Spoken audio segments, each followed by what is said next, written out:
Hello everyone. इस video में हम बात करने वाले हैं conservative forces, non conservative forces क्या होते हैं और पोटेंशियल एनर्जी क्या होता है और मैकेनिकल का principle of conservation of mechanical energy क्या होगा। ठीक है ना। तो इन चार चीज़ों के बारे में हम लोग यहाँ पे बात करने वाले हैं। तो सबसे पहला हमारा है कंजर्वेटिव फोर्स क्या होते हैं। ठीक है, तो आइए देखते हैं हम कंजर्वेटिव फोर्स क्या होता है ना। तो कंजर्वेटिव फोर्स में मतलब कि ऐसे फोर्सेस जिनके कारण जो वर्क डन होता है वो पाथ पर डिपेंड नहीं करता है, बस इस बात पे डिपेंड करता है इनिशियल पॉइंट क्या है, उसका फाइनल पॉइंट क्या है। ठीक है, ये बस इतनी बात पे डिपेंड करता है। तो ये देख लेते हैं क्या होता है हमारा। पहला क्या है हमारा कंजर्वेटिव फोर्स। कंजर्वेटिव फोर्स तो इसमें लिख लेते हैं work done by a force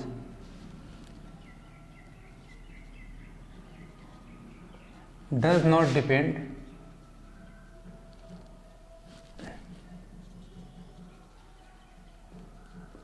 on the path।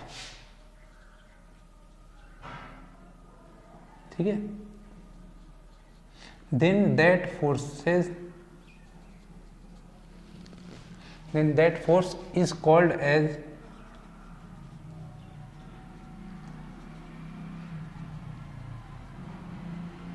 Conservative force. हम उसी फोर्स को क्या बोलते हैं, कंजर्वेटिव फोर्स। इसका मतलब है कि पाथ पे डिपेंड नहीं करेगा, वो किस पे डिपेंड करेगा, इनिशियल पॉइंट और फाइनल पॉइंट। ठीक है ना। तो इसमें हम लिख सकते हैं ना इसे से, जैसे कि work done by conservative force. ठीक है ना, सी फॉर कंजर्वेटिव। ठीक है, conservative force is only depends on initial and final point। ठीक है ना, तो किस पे डिपेंड करता है, इनिशियल एंड फाइनल पॉइंट पे डिपेंड करता है। ठीक है, अब एग्जांपल में देख लेते हैं कौन कौन से फोर्सेज ऐसे होते हैं। एग्जांपल में जैसे कि इलेक्ट्रोस्टैटिक फोर्स,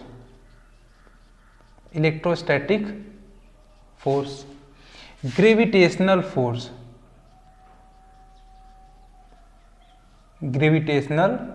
फोर्स, और क्या चीज, स्प्रिंग फोर्स ईटीसी। मतलब ये सब जो फोर्सेस हैं, ये फोर्सेस कैसे हैं, कंजर्वेटिव फोर्सेस हैं। इसका मतलब कि इन फोर्सेस के कारण जो वर्डन होगा वो किस पे डिपेंड करेगा, इनिशियल एंड फाइनल पोजीशन पे या फाइनल पॉइंट पे। वो कैसे भी हम लेकर के जाएं उस पर डिपेंड नहीं करता है। ठीक है ना, बस ये डिपेंड करता है कि इसका इनिशियल पॉइंट क्या था, उसका फाइनल पॉइंट क्या था। ठीक है, तो ये बातें होगी हमारी कंजर्वेटिव फोर्स के लिए। तो कभी भी जो पोटेंशियल एनर्जी की बातें होंगी, जब भी पोटेंशियल एनर्जी की बातें होंगी तो हमेशा वहां पे कंजर्वेटिव फोर्स आएगा। ठीक है ना, पोटेंशियल एनर्जी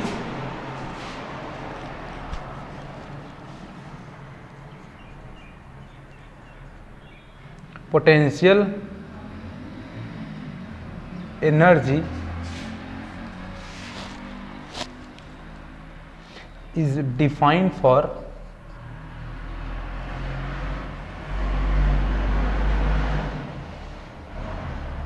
कंजर्वेटिव फोर्सेस। ठीक है ना, इसका मतलब क्या हुआ कि कहीं पर भी अगर हमको पोटेंशियल एनर्जी की बातें हो रही हैं तो वहां पे पक्का कंजर्वेटिव की बातें होंगी। ठीक है ना, तो ये क्या भाई, पोटेंशियल एनर्जी डिफाइन ही है किसके लिए, कंजर्वेटिव फोर्स के लिए। ठीक है, चलिए ये बात हो गया हमारा।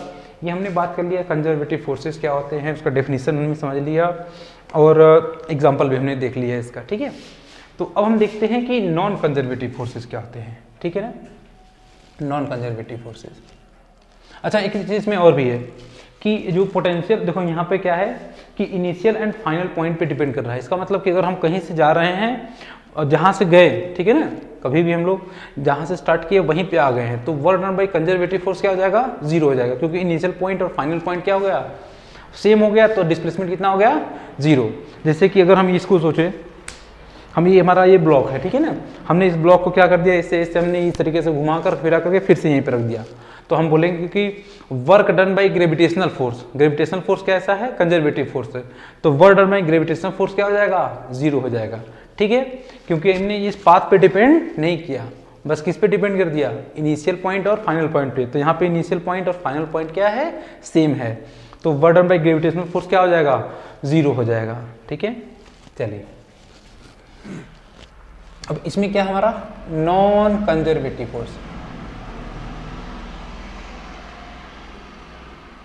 Non conservative force. ठीक है ना, तो नॉन कंजर्वेटिव फोर्स क्या होता है, ठीक है, जो मतलब कि पाथ पे डिपेंड करते हैं, work done by that forces is depends on the path. ठीक है ना, तो उस वाले फोर्स को हम क्या बोलेंगे, नॉन कंजर्वेटिव फोर्स बोलेंगे। तो इसका डेफिनेशन लिख देते हैं, work done by a force depends on the path. ठीक है ना, अगर पाथ पे डिपेंड करेगा then that forces are called as non conservative force, non conservative force हो जाएगा। तो जैसे कि एग्जांपल में देख लेते हैं इसका कैसे, एग्जांपल में कैसे, कौन कौन सा, फ्रिक्शन फोर्स, फ्रिक्शन फोर्स हो गया, एयर रेजिस्टेंस हो गया, एयर रेजिस्टेंस, विस्कस फोर्स हो गया। ठीक है ना, तो ये सब जो फोर्सेस हैं वो कैसे फोर्सेस हैं, नॉन कंजर्वेटिव फोर्सेस हैं। अब इसी तरीके से अब हम इसमें एक और पॉइंट जोड़ सकते हैं कि जो नॉन कंजर्वेटिव फोर्स के कारण मतलब बर्डन 0 तभी होगा जब वो मतलब कि मूव ही ना करे। जैसे कि सपोज, जैसे कि ये हमारा कोई रफ सरफेस है, इसी को देख लेते हैं, मान लीजिए ये हमारा कोई रफ सरफेस है, हमने क्या कर दिया कि इस ब्लॉक को हमने मूव कराया, कांटेक्ट में बना हुआ, दोनों कांटेक्ट बना हुआ, उसको हमने मूव कराया, तो फ्रिक्शन किधर लग रहा है, अपोजिट डायरेक्शन में। ठीक है ना, फ्रिक्शन अपोजिट डायरेक्शन में, और ब्लॉक का डिस्प्लेसमेंट इधर होगा, तो बर्डन बाई जो फ्रिक्शन है क्या होगा, नेगेटिव, क्योंकि भाई फोर्स किधर लग रहा है, इधर लग रहा है, डिस्प्लेसमेंट हमारा राइट साइड में हो रहा है। ठीक है ना, तो बर्डन बाई फ्रिक्शन क्या हो जाएगा, नेगेटिव। तो फ्रिक्शन कैसा है, नॉन कंजर्वेटिव, मतलब कि burden by non conservative force जो होगा वो हमेशा कैसा होगा, नेगेटिव होगा या तो 0 होगा। 0 कब होगा, जब वो मतलब कि ब्लॉक हमारा मोशन ही ना करे, मतलब कि जो बॉडी हमारा मोशन ही ना करे। ठीक है, तो क्या हो जाएगा हमारा, work done by non conservative force, NC for non conservative, work done by non conservative force is 0 और नेगेटिव। ठीक है, work done by non conservative force जो होगा वो क्या होगा, 0 होगा या तो नेगेटिव में होगा। चलिए ये बात समझ में आ गया, हमने देख लिया भाई, नॉन कंजर्वेटिव समझ लिया, कंजर्वेटिव समझ लिया। ठीक है, अब हम बात करते हैं पोटेंशियल एनर्जी के बारे में। तो आइए देखते हैं पोटेंशियल एनर्जी के बारे में, इसको मिटा देते हैं ना।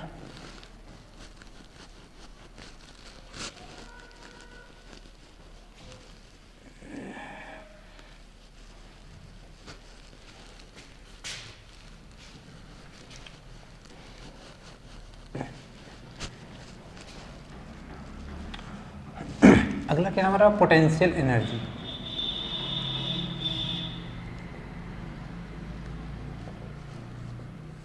पोटेंशियल एनर्जी क्या होता है, जो पोटेंशियल एनर्जी होता है किसी भी बॉडी, मतलब कि अगर कोई बॉडी एक्वायर करता है पोटेंशियल एनर्जी, तो वो अपने पोजीशन के कारण या फिर अपने कॉन्फ़िगरेशन या फिर अरेंजमेंट के कारण। ठीक है ना, तो हम डिफाइन करते हैं इसको, potential energy possessed by a body or a system of body।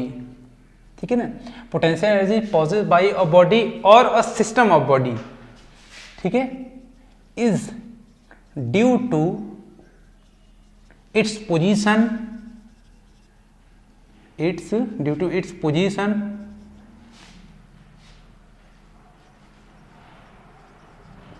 Due to its position, arrangement और ओरिएंटेशन। ठीक है ना।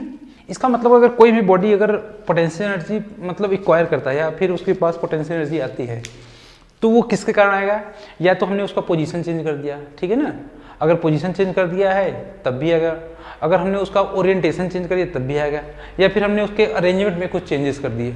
एग्जांपल में जैसे कि हमने मान लिया कि इस तरीके से ये है, हमने यहाँ पे एक ब्लॉक को रख दिया, ठीक है ना। अब इस ब्लॉक का पोजीशन देखिए, इस ब्लॉक का पोजीशन इसके रिस्पेक्ट में क्या है, कुछ पोजीशन है इसका। तो जैसे हमने इसको छोड़ा यहाँ पे वर्डन मतलब क्या है, इसके पास एनर्जी तभी तो ये मूव किया ना। तो और जैसे कि अब मतलब एरो एंड बो में देखिए, मतलब कि जब तीर धनुष को लेते हैं हम उसको क्या करते हैं, खींचते हैं ना। तो एक्चुअल में होता क्या है, जो हम खींचते हैं उसके क्या होगा भाई, एक तरीके से जो धनुष होता है उसका ओरिएंटेशन चेंज कर गया ना, उसके चेंज की वजह से वो क्या पोटेंशियल एनर्जी गेन कर लिया, वही पोटेंशियल एनर्जी क्या कर देता है, वो एरो को प्रोवाइड कर देता है, तभी तो वो बहुत तेजी से जाता है ना। ठीक है, तो कभी भी कोई सा भी बॉडी है वो पोटेंशियल एनर्जी पॉजेस करता है, किसके कारण, ड्यू टू पोजीशन, अरेंजमेंट और ओरिएंटेशन के कारण। ठीक है, चलिए ठीक है। तो अब यहाँ पे देखते हैं कुछ पॉइंट्स है इसके। जो पोटेंशियल एनर्जी है depends on the reference point. इसका मतलब क्या है कि पोटेंशियल एनर्जी है किसी भी बॉडी का, जो पोटेंशियल एनर्जी हो डिपेंड करेगा कि हम कहाँ से देख रहे हैं। ठीक है ना, कि मतलब कि डिफरेंस पॉइंट पे डिपेंड करेगा कि हम पोटेंशियल एनर्जी की देख कहाँ से रहे हैं, तब उसकी बातें ये होंगी ना, मतलब रेफरेंस पॉइंट पे डिपेंड करेगा। और change in potential energy does not depends on the reference point. ठीक है ना, ठीक है ना। इसमें क्या है भाई, change in potential energy does not depends on reference point, मतलब कि रेफरेंस पॉइंट पे change in potential energy depend नहीं करेगा। चाहे तुम जो है आप किसी भी फ्रेम से देखो, चाहे किसी भी रेफरेंस पॉइंट से देखो, पोटेंशियल एनर्जी में जो चेंजेस है वो क्या रहेगा, कांस्टेंट रहेगा। ठीक है ना। चलिए, और क्या चीज, potential energy is defined for, potential energy is defined for conservative force.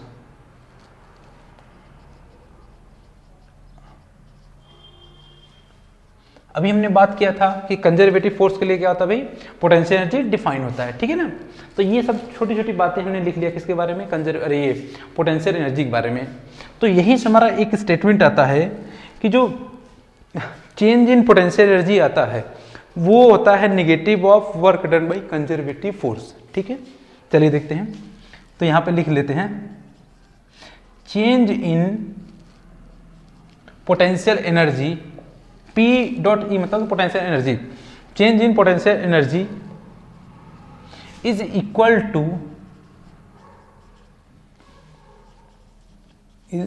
To negative of work done by,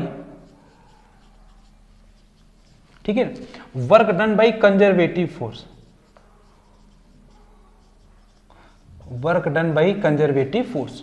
तो हम यहां पे लिख सकते हैं ना ऐसे कि जो पोटेंशियल एनर्जी जो चेंजेस है ये U फॉर पोटेंशियल एनर्जी, तो change in potential energy equals to work done by conservative force, C for conservative force. तो हम इसको ऐसे लिख सकते हैं, नहीं लिख सकते हैं। ठीक है, तो हम इसको ऐसे लिख सकते हैं कि जो चेंज इन पोटेंशियल मतलब कि U final minus U initial equals to कितना, work done by conservative force. मतलब कि ये WC बोले तो work done by conservative force, यहाँ पे हम नेगेटिव यहाँ पे लगा दिया। ठीक है ना, तो यही तो स्टेटमेंट है इसका ना कि work done by conservative force is equal to negative of work done by conservative force. ठीक है, चलिए ठीक है। तो अब हम बात करते हैं कि जो अभी हमने देखा था कि वर्क काइनेटिक एनर्जी थ्योरम में, वर्क काइनेटिक एनर्जी थ्योरम में हमने क्या देखा था कि जो work done by all the forces, ये इसको हम इक्वेशन फर्स्ट मान लेते हैं, work done by all the forces is equal to change in kinetic energy होता है ना, चेंज इन काइनेटिक एनर्जी। तो यहाँ पर क्या था, हमने मान लिया कि वर्क डन बाई फोर्सेस में दो फोर्सेस है, एक तो कंजर्वेटिव है, एक दूसरा क्या है, एक्सटर्नल फोर्स है। हमने मान लिया कि दो फोर्सेस है, कंजर्वेटिव और work done by external force, ठीक है ना। और जो चेंज इन काइनेटिक एनर्जी क्या है भाई, final minus K initial minus के फाइनल माइनस के इनिशियल, तो ये हो गया। अगर हमने ये बोला कि जो v है वो कांस्टेंट रहा, ठीक है ना, v क्या रहा है, कांस्टेंट रहा, मतलब कि कोई सा भी काइनेटिक एनर्जी के चेंजेस नहीं हुआ। अगर काइनेटिक एनर्जी के इफ हमने ऐसे लिख सकते हैं, if v is constant so kinetic energy final equals to kinetic energy initial, हुआ नहीं हुआ, तो इसका मतलब ये वाला पूरा पूरा टर्म्स क्या हो जाएगा, जीरो। तो work done by conservative equals to work done by external equals to कितना लिख सकते हैं हम, यहाँ पे जीरो लिख सकते हैं, क्योंकि दोनों क्वांटिटी क्या बराबर है, तो वहां पे जीरो हो जाएगा। तो इसका मतलब क्या हुआ कि work done by external is equals to work done by conservative हुआ, हाँ कि ना। तो हमको ये भी पता है कि जो वर्क डन बाई कंजर्वेटिव का जो नेगेटिव होता है किसके बराबर होता है, चेंज इन पोटेंशियल एनर्जी के। तो हम क्या लिख सकते हैं इस वाले इक्वेशन फर्स्ट में, ठीक है ना, हम यहाँ पे लिख सकते हैं from equation first and second. तो हमको क्या मिला, जो change in potential energy is equals to work done by external agent is equals to minus का क्या चीज, कंजर्वेटिव फोर्स। ये बहुत ही इंपॉर्टेंट फॉर्मूला है, ठीक है ना, ये बहुत ही इंपॉर्टेंट फॉर्मूला है। ये आपका 12th में आप आगे जाएंगे तब भी इसको आपके जो 12th में भी ये चीज पढ़ाया जाएगा, ठीक है ना। यहाँ पे मतलब 12th में इसका बहुत ज्यादा उपयोग होगा, 12th में होगा, अभी ग्रेविटेशन पढ़ेंगे तो उसमें भी होगा, ठीक है। तो ये हमने पढ़ लिया पोटेंशियल एनर्जी के बारे में, और potential energy, change in potential energy, change in potential energy and conservative force और एक्सटर्नल फोर्स के बीच में क्या रिलेशन है, ठीक है ना। तो आगे हम बात करते हैं conservation of principle of conservation of mechanical energy के बारे में। तो आइए देखते हैं उसको क्या है। अब हम इसको मिटा देते हैं ना,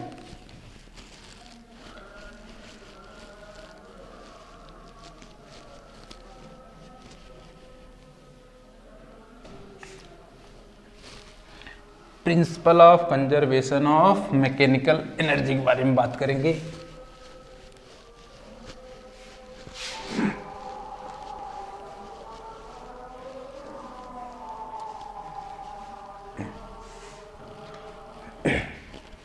तो क्या है हमारा ये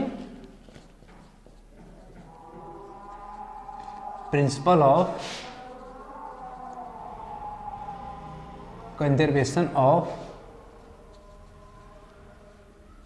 मैकेनिकल एनर्जी, ठीक है।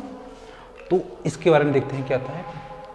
इसका स्टेटमेंट क्या था, कोई भी मतलब कि बॉडी है या सिस्टम ऑफ बॉडी, अगर उस पूरे सिस्टम या उस बॉडी पे एक्सटर्नल फोर्स के कारण जो वर्क डन है वो क्या है, जीरो है, ठीक है, उसके कारण वर्क डन क्या है, जीरो है, और जो जितने भी फोर्सेस लग रहे हैं वो कंजर्वेटिव फोर्सेस लग रहे हैं, ठीक है ना। तो क्या है स्टेटमेंट इसका कि जो total mechanical energy of the system क्या रहेगा, कांस्टेंट रहेगा, ठीक है ना। Total mechanical energy of the system is constant, ठीक है ना। चलिए देखते हैं, if work done by external forces is zero, ठीक है ना। वर्क डन, देखो इसका पूरा स्टेटमेंट ही है ये, work done by external force is zero, then total mechanical energy of the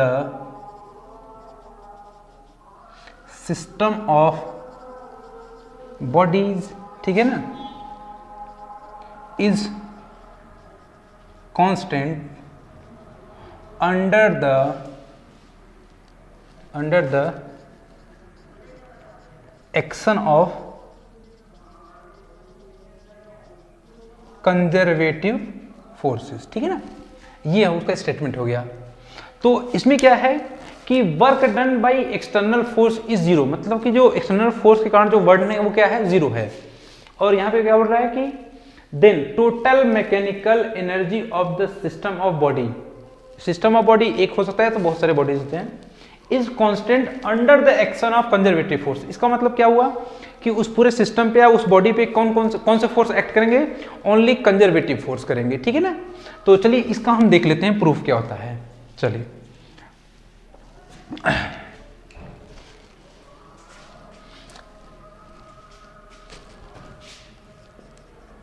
according to work kinetic energy theorem, हम वर्क काइनेटिक एनर्जी थ्योरम हमारा क्या बोलता है कि work done by all the forces is equal to change in kinetic energy, ठीक है ना। Work done by all the forces equal to change in kinetic energy. तो हमने क्या देखा कि कौन सा हमने फोर्स ले लिया, यहाँ पे हमने बहुत सारे फोर्स ले लेते हैं, कंजर्वेटिव ले लेते हैं, नॉन कंजर्वेटिव ले लेते हैं, और work done by external force या एक्सटर्नल एजेंट, ठीक है ना। तो क्या होता है हमारा change in kinetic energy, kinetic change मतलब कि के फाइनल माइनस का के इनिशियल, हुआ कि नहीं हुआ। चलिए ठीक है, तो हमको अभी हमने यहाँ पे देखा, जब हमने पोटेंशियल एनर्जी के बारे में पढ़ा तो वहाँ पर हमने ये देखा कि जो चेंज इन पोटेंशियल एनर्जी होता है वो माइनस का कंजर्वेटिव फोर्स होता है, work done by conservative force. तो इसका मतलब कि जो change in potential energy equals to minus का वर्क डन बाय कंजर्वेटिव, तो हम इसको क्या लिख सकते हैं, work done by conservative equals to minus का चेंज इन पोटेंशियल एनर्जी लिख सकते हैं, नहीं लिख सकते, लिख सकते हैं।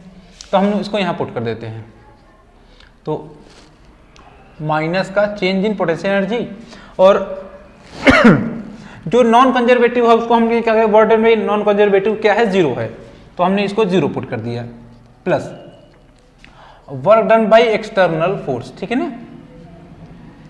Work done by external force equal to K final minus K initial, और बाजू में हमने लिख दिया यहाँ पे work done by non conservative force क्या है, जीरो है। चलिए ठीक है, तो यहाँ पे क्या आया, वर्क डन बाय एक्सटर्नल, अब इसको हम उधर भेज देते हैं, तो K final minus K initial plus change in potential energy.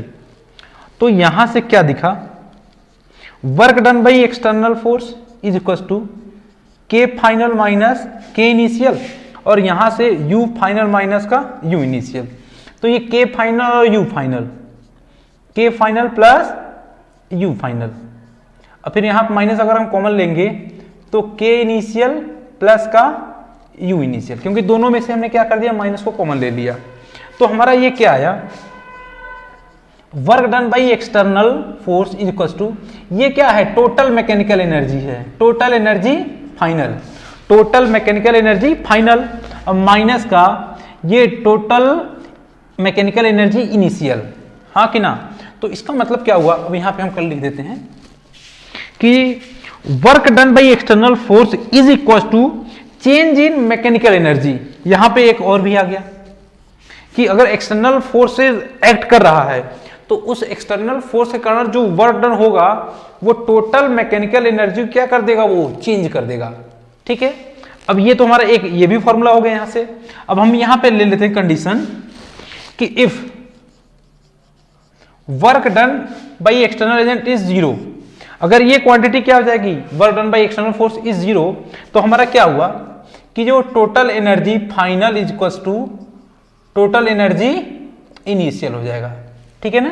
तो यही तो हमारा स्टेटमेंट है, total energy final equal to total energy initial, यही तो हमारा क्या है, यही तो स्टेटमेंट है, इसका पूरा पूरा स्टेटमेंट यही तो है। तो ये हमारा प्रूफ हो गया कि नहीं हुआ कि अगर work done by external force zero है तो यहां पर क्या है, टोटल मैकेनिकल एनर्जी क्या रहेगा, कांस्टेंट रहेगा। तो हम इसको ये भी तो लिख सकते हैं कि टोटल एनर्जी क्या रहेगा, कांस्टेंट रहेगा एट एनी इंस्टेंट, ठीक है ना, किसी भी इंस्टेंट पे टोटल एनर्जी क्या रहेगा, कांस्टेंट रहेगा। अब एक बात बताइए, ये जो टोटल एनर्जी है इनिशियल फाइनल, इसमें क्या है, कंजर्वेटिव है कि नहीं है, क्योंकि पोटेंशियल एनर्जी है, तो कभी भी पोटेंशियल एनर्जी की बातें होंगी तो वहां पे कंजर्वेटिव की बातें होंगी ही होंगी। तो हमने क्या बोला है यहाँ पे, under the action of conservative force, ठीक है ना। तो टोटल मैकेनिकल एनर्जी क्या रहेगा, कांस्टेंट रहेगा किसी भी इंस्टेंट पे। तो ये क्या हो गया हमारा principle of conservation of mechanical energy. अब हम बात करते हैं यहाँ पे, इसको न्यूमेरिकल कर लेते हैं तो और अच्छे से क्लियर हो जाएगा। चलिए देखते हैं।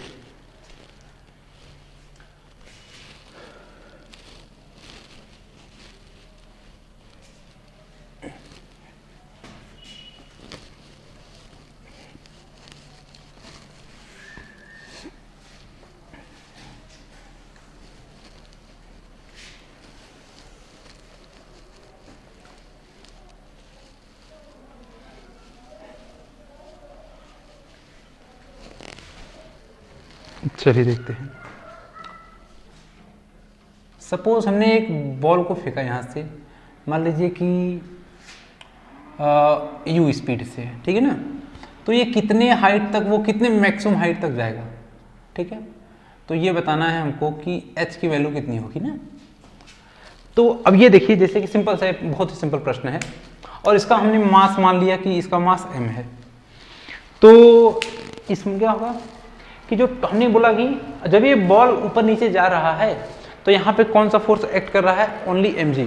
हमने एयर रेजिस्टेंस को यहाँ पे निगलेक्ट कर दिया है, ठीक है ना। हमने उसको नहीं, उसको हमने क्या कर दिया, निगलेक्ट कर दिया है। कभी भी आपको एयर रेजिस्टेंस की अगर बातें करेगा तो उसको पहले आपको मेंशन कर लेगा वहाँ पे। तो यहाँ पे हमने क्या कर दिया, एयर रेजिस्टेंस को हमने निगलेक्ट कर दिया है। तो यहाँ पे क्या बोल रहा है कि मैक्सिमम कितना हाइट वो बॉल अटेन करेगा। तो हमारे पास फॉर्मूला अभी है कि जो total energy initial equals to total energy final, हाँ कि ना। तो ये वाला पॉइंट क्या हो जाएगा हमारा इनिशियल, और ये वाला पॉइंट क्या हो जाएगा हमारा फाइनल। तो total energy initial equals to total energy final.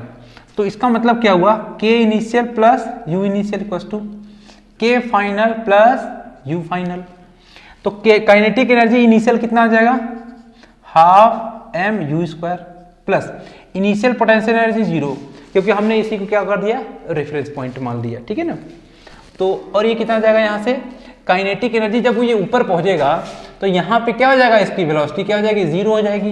इसका मतलब फाइनल काइनेटिक एनर्जी 0 हो जाएगा। अब पोटेंशियल एनर्जी कितना आ जाएगा इसका, mgh हो जाएगा। तो यहाँ से कितना निकला, तो half M U square equals to mgh। m ने m से कैंसिल कर दिया, तो यू स्क्वायर की सॉरी हमको क्या चाहिए, h चाहिए। तो h की वैल्यू कितनी जाएगी, यू स्क्वायर अपॉन 2g आ गया ना। और ये हम लोग काइनेमेटिक्स में पढ़े हुए होंगे भी ये सब चीज़ें कि यू स्क्वायर अपॉन 2g क्या होता है, मैक्सिमम हाइट अटेंड करता है बॉल, ठीक है। तो हमने ये सब चीज़ें पढ़ लिया हमने आज के वीडियो में, ठीक है। आई होप सबको समझ में आया होगा, ठीक है। Thank you.